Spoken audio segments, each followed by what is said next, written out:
Star दर्पण news, सत्याचा आरसा, जनतेचा आवाज. नमस्कार. स्टार दर्पण न्यूज लाईव्ह मध्ये आपल्या सर्वांचं स्वागत. जाणून घेऊयात काही महत्त्वाच्या घडामोडी. समाजातील निराधार महिला, वृद्ध आणि दिव्यांग व्यक्तींना पेन्शन मिळवून देण्यासाठी राज्याचे सहकार मंत्री नामदार बाबासाहेब पाटील यांच्या मार्गदर्शनाखाली प्रयत्नांची पराकाष्ठा करणार असल्याचे मत संजय गांधी निराधार योजना चाकूरचे अध्यक्ष सिद्धेश्वरप्पा अंकलकोटे यांनी मांडले. ते आज स्टार दर्पण न्यूज यूट्यूब वाहिनीशी बोलत होते. स्टार दर्पण यूट्यूब वाहिनीचे दयानंद वाघमारे यांनी सिद्धेश्वरप्पा अंकलकोटे यांच्याशी केलेली बातचीत पाहूयात सविस्तर. सर्वप्रथम स्टार दर्पण न्यूज या चॅनलतर्फे आपण अंकुरकोटे साहेबांना बातचीत करणार आहोत. अंकुरकोटे साहेब, आपण संजय गांधी निराधार योजना यामध्ये आपलं अध्यक्ष म्हणून निवड झाली, त्याबद्दल आपण काय म्हणतो? 13 मे 2026 रोजी मान्य जिल्हाधिकारी साहेबांनी लातूर जिल्ह्याचे पालकमंत्री सुरेंद्रराजे भोसले साहेब यांच्या शिफारशीवरून आणि आमचे नेते सहकार मंत्री आमदार बाबासाहेब पाटील साहेब यांच्या सूचनेवरून संजय गांधी निराधार योजनेच्या तालुका अध्यक्षपदासाठी माझी नेमणूक केली. खरं म्हणजे मी सर्वांना सांगू इच्छितो की मी राजकीय जीवनात कधीही साहेबांना कुठलंही पद मागितलं नाही. त्यांच्या प्रत्येक कामामध्ये, त्यांच्या कार्यामध्ये सोबत राहून आम्ही काम केलं आणि त्या कामाची पावती म्हणून साहेबांनी मला हे कमिटीचं अध्यक्षपद दिलं. खरं म्हणजे 13 तारखेची संध्याकाळी नामदार साहेबांचे श्री सहाय्यक धनंजय जाधव यांचा मला फोन आला रात्री 10 वाजता आणि त्यांनी माझं अभिनंदन केलं. मी म्हटलं कशाबद्दल अभिनंदन? ते म्हणले की संजय गांधी निराधार योजनेवर तुमची अध्यक्ष म्हणून निवड झाली आहे. त्यावेळेपर्यंत खरं तर मला माहित नव्हतं की आपण पद मागितले नव्हतं आणि किंवा माझ्या नावाची शिफारस केली हे सुद्धा माहित नव्हतं. तरी पण नामदार साहेबांनी माझ्यावर जो विश्वास टाकलाय त्या विश्वासाला मी नक्कीच पात्र राहीन आणि या पदाच्या माध्यमातून सर्वसामान्य गोरगरीब लोकांची जी कामं आहेत ती कामं करण्याचा नक्कीच मी प्रयत्न करेन. येणाऱ्या काळात योजनेबद्दल अपेक्षित आहे? अपेक्षित म्हणजे त्यावेळेस निवड झाली त्यावेळेस पहिल्यांदा तहसीलदार साहेबांनी आमच्या सर्व कमिटीची बैठक घेतली आणि त्यावेळेस त्यांनी एक सांगितलं की नवीन GR 27 मार्च 2026 ला एक नवीन शासनाचा GR निघालेला आहे. त्यामध्ये असं सांगितलंय की या अगोदर या योजनेमध्ये पात्र लाभार्थ्यांचं वय हे आधार कार्ड किंवा डॉक्टरांनी दिलेल्या मेडिकल सर्टिफिकेटवर घातलं जात होतं. पण आता त्याच्यासाठी वयाचा पुरावा म्हणून शाळेचं प्रमाणपत्र, एकतर निर्गम उतारा किंवा शाळा सोडल्याचा दाखला हा अनिवार्य केलेला आहे. आणि ही आपल्या ग्रामीण भागामध्ये खरं तर एक जाचक अट म्हणता येईल त्याला. बहुतांश लोक ज्यांचं वय आज 65 पूर्ण झालंय त्याच्यातले 80% लोक तर आज शाळेतच गेलेले नव्हते. त्याच्यामुळे त्यांना त्या जन्मतारखेच्या प्रमाणपत्राची अडचण येणार आहे आणि आम्ही ही अडचण आमदार बाबासाहेब पाटील साहेब यांच्या कानावर घातली आहे आणि संबंधित मंत्री महोदयांना बोलून शासनाची चर्चा करून ही जी अट आहे ही अट शिथिल करावी, जेणेकरून जास्तीत जास्त गोरगरीब लाभार्थ्यांना त्याचा लाभ घेता येईल. तो बदल करण्याचा आमच्या सर्व कमिटीचा आणि मी सर्व जिल्ह्यातील कमिटीच्या सदस्याबरोबरही बोललोय आणि परवाच माझी सहकार मंत्री बाबासाहेब पाटील साहेब यांच्या सोबतही बोलणं झालं. त्यांनी सांगितले की तुम्ही सर्वांनी आम्हाला पत्र द्या आणि मी सुद्धा शासनाला पत्र देतो आणि हा बदल करणं हा आमच्या समोर सर्वात मोठं ध्येय आहे. आपण अध्यक्ष म्हणून कोणती पाऊल उचलणार आहे या योजनेबद्दल आपण कोणती पाऊल उचलणार? नागरिकत्व विषय अधिक दृढ करण्यासाठी आपण अध्यक्ष म्हणून कोणती पाऊल उचलणार आहात? या अगोदर या कमिट्या 3 वर्षापासून अस्तित्वात नव्हत्या आणि जवळजवळ प्रशासनातूनच या फायलींचा निपटारा केला जायचा. सर्वसामान्य लोकांना याच्या अडचणी यायच्या. पण आता या कमिट्या स्थापन झाल्यापासून जास्तीत जास्त लोकांना कमीत कमी वेळेमध्ये आणि कमीत कमी हेलपाट्यामध्ये कसं लाभ देता येईल याबद्दल आम्ही नक्कीच पावलं उचलत आहोत. त्याबद्दल प्रशासनाशी आमचा दररोज संपर्क आहे आणि यामध्ये कुठल्याही लाभार्थ्याला अडचण येणार नाही किंवा येऊ दिली जाणार नाही याबद्दल आम्ही सतर्क राहू. पात्र नागरिकांना लाभ जर मिळत नसेल तर आपण त्यांनी कुणाशी संपर्क साधावा? ज्या पात्र नागरिकांना लाभ मिळत नाही त्यामध्ये एक अडचण होती. मार्च महिन्यापर्यंत सर्वांचे पेमेंट जे काही पेन्शनचे पैसे आहेत ते सर्व त्यांच्या खात्यावर पडत होते. मध्यंतरी याचं एक सर्व्हर डाऊन झालेलं होतं आणि त्याची वेबसाईटची काहीतरी दुरुस्ती चालू होती. त्याच्यामुळे 2 महिन्यापासून ते पैसे वाटप थांबलेलं होतं. पण या 15 दिवसापासून त्या वाटपाचं परत सुरुवात झालेली आहे. आणि दुसरी एक आनंदाची गोष्ट म्हणजे या लातूर जिल्हा मध्यवर्ती बँकेकडून बहुतांश लोकांना हे पैसे वाटप होतात.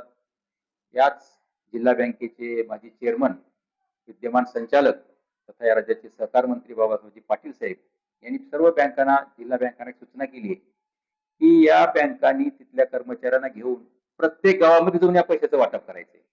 हा एक फार मोठा चांगला स्तुती उपक्रम आहे. काही वृद्ध आहेत ज्यांना की चालत जाता येत नाही, वाहनाची सोय नाही. आपल्या इथं चाकूरची बँक असेल, वडवळची बँक असेल किंवा ज्या ठिकाणी बँक आहेत आणि गावातून तिथं जाण्यासाठी अडचणी येत होत्या, तर त्या गावामध्ये जाऊन त्यांचं पेमेंट केलं जावं ही सूचना दिल्यापासून बहुतांश सर्वांना त्या गावामध्ये जाग्यावर एका ठिकाणी ग्रामपंचायत कार्यालय असेल किंवा एखादं मंदिर असेल सोयीचं ठिकाण, त्या ठिकाणी सर्वांचे पैसे दिले जातात. त्याच्यामुळे त्यांच्या वाटपामध्ये त्यांना पैसे मिळण्याची सध्या कुठलीही अडचण नाही. येणारा 30 जुलैला आपली बैठक आहे. त्या बैठकीमध्ये आपली भूमिका काय असेल? या बैठकीमध्ये जास्तीत जास्त लोकांना ज्यांनी प्रस्ताव दाखल केले त्या सर्वांना कसं आपल्याला त्यांची पेन्शन मंजूर करता येईल या संदर्भातच आम्ही पावले उचलणार आहोत. 8 जी फक्त जन्मतारखेची आहे त्याबद्दल आम्ही सहकार मंत्री साहेबांनाही बोललोय आणि खरं म्हणजे ही 8 फार जाचक आहे. तरी पण सन्माननीय तहसीलदार साहेबांनी याबरोबर बोलून त्यातून काय मार्ग काढता येते बघून प्रत्येक पात्र लाभार्थ्यांना याची पैसे कसे मिळतील याबद्दल आम्ही नक्कीच प्रयत्न करू आणि येणाऱ्या बैठकीमध्ये जास्तीत जास्त प्रकरण निकाली काढण्याचा प्रयत्न करू. माझा एक प्रश्न आहे, कित्येक वर्षापासून काही दिवस मेडिकल डॉक्टरच्या वयाचं प्रमाणपत्र चाललं, काही दिवस आधार कार्डावर चालले आणि नंतर जे आता जन्मनोंदणीचं जे तक्ता किंवा शाळेतील जे प्रवेश निकाल त्यात जे आहे, आपल्याला असं वाटत नाही की शासन वयोवर्गासाठीच हे उपाय काय करते, त्याचा डॉक्टरवर विश्वास नाही का आधार कार्डावर विश्वास नाही, कशाबद्दल आहे? नाही, याच्या बाबतीमध्ये असं मला म्हणता येईल की माझं मत आहे की मध्ये ज्यावेळेस कमिट्या नव्हत्या त्यावेळेस प्रशासनाच्या कुणातरी सुपीक डोक्यामधून ही कल्पना निघालेली आहे. जर कमिट्या असत्या तर कमिट्याबरोबर चर्चा करूनच हा प्रस्ताव नवीन पुढे आला असता आणि कमिट्या ह्या सर्वसामान्य जनतेमधून सदस्य असतात, अध्यक्ष असतात, त्याच्यामुळे त्यांच्याशी चर्चा करूनच हे झालं असतं. याच्या अगोदर मुलाची आत काढली, 2-3 अपत्य असले की त्याला लाभ घेता येत नाही.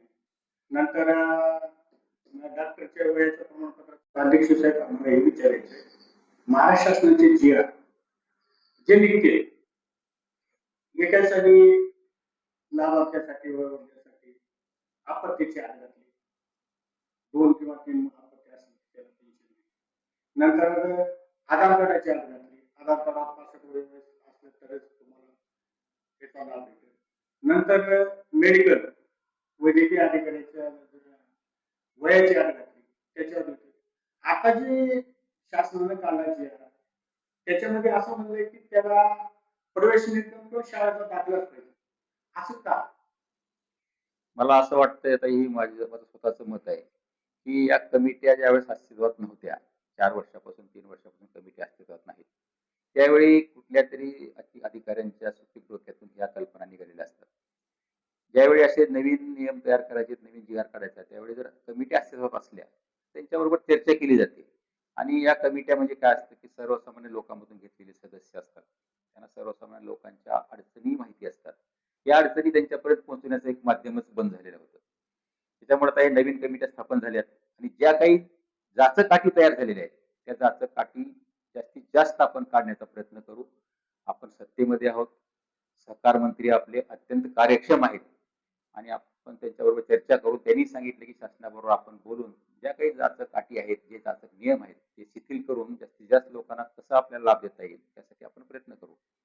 त्याबरोबर म्हणजे ग्रामपंचायतच्या योजनेमध्ये जी बसणारी 65 वर्षाचे लाभार्थी आहेत, त्यांना आता जी टीसीची आधार अशी किती अर्ज आले असतील आपल्या कार्यालयामध्ये?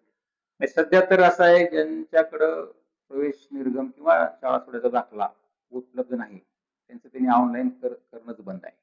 ते बैठकीमध्ये मंजूर होणार नाही असं तहसीलदार साहेबांनी सांगितलंय. शेवटी कसं आहे, प्रशासन आहे, त्यांनाही त्या नियमाच्या बाहेर जाता येत नाही. आपण आपली शासकीय कमिटी आहे, आपण जरी काही बोललो तर त्यांना नियमाच्या बाहेर जाता येत नाही. आपल्याला तो नियमच बदलून घ्यावा लागेल आणि एखाद्या मीटिंगमध्ये थांबू, आपण दुसऱ्या महिन्यापर्यंत जो निर्णय आहे तो निर्णय बदलण्यासाठी प्रयत्न करू आणि आपण जास्तीत जास्त लोकांना लाभ मिळवून देण्याचा प्रयत्न करू.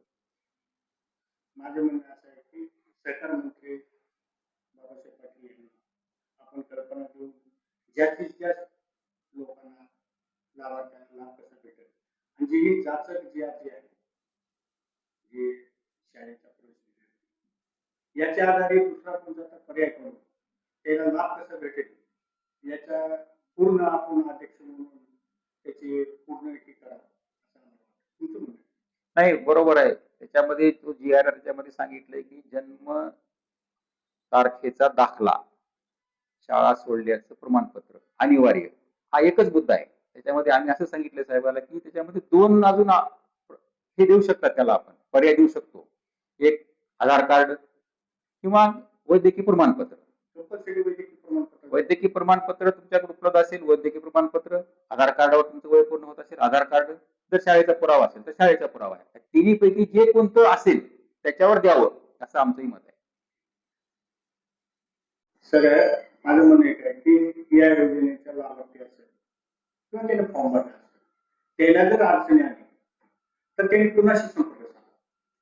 तर म्हणजे यासाठी संबंधित आपल्या तालुक्याचे तहसीलदार साहेब आहेत.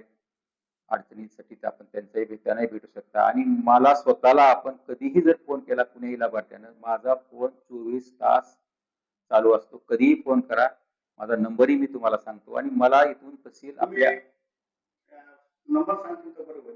मी नंबरही सांगतो आणि तहसील माझ्यापासून 1 किलोमीटर सुद्धा नाही. त्याच्यामुळे जे कोणी लाभार्थी येतात त्यांची काही अडचण असेल तर मी प्रत्यक्ष जाऊन तहसीलपर्यंत त्यांचं काम माझा निपटारा करण्याचा प्रयत्न करतो. आणि सर्वांनाही माझं एक आव्हान आहे, जर आपल्याला आपल्या पेन्शनच्या संदर्भामध्ये कुठलीही अडचण असेल तर आपण माझा नंबर घ्यायचा आहे 75 8 80 6 22 97.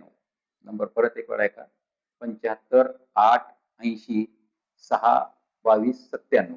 या नंबरवर आपण कधीही फोन करू शकता. आपली कुठलीही अडचण असेल, या माध्यमातून या कमिटीचा अध्यक्ष म्हणूनच नाही, मी गेल्या कित्येक दिवसापासून समाजकार्य करत असताना गावातील कुणाचंही काम असो, माझा मोबाईल हा कधीही बंद नसतो. जर कामामध्ये असेल, कुणाचा फोन उचलला नसेल तर मी परत फोन करून त्याचा फॉलोअप घेतो. म्हणून सर्वांना आपणाला आव्हान आहे की आपली कुठलीही अडचण असो आपण माझ्याशी संपर्क साधू शकता. आपला जी काही आपली अडचण असेल ती पूर्णपणे निपटारा करण्याचा आपण प्रयत्न करू.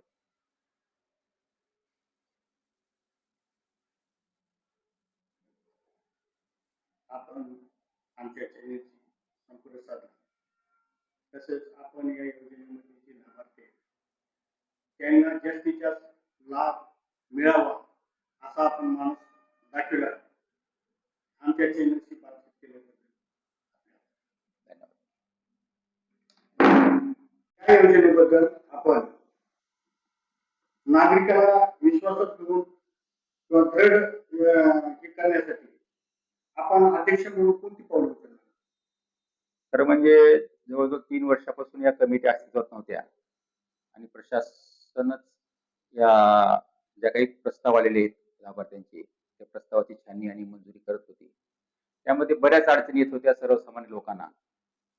आणि आपण या पदावर गेल्यापासून आता नवीन प्रस्ताव दाखल करण्यास सुरुवात झालेली आहे आणि जास्तीत जास्त लाभार्थ्यांना कमीत कमी वेळेत, कमीत कमी हेलपाट्यामध्ये कसं त्यांचं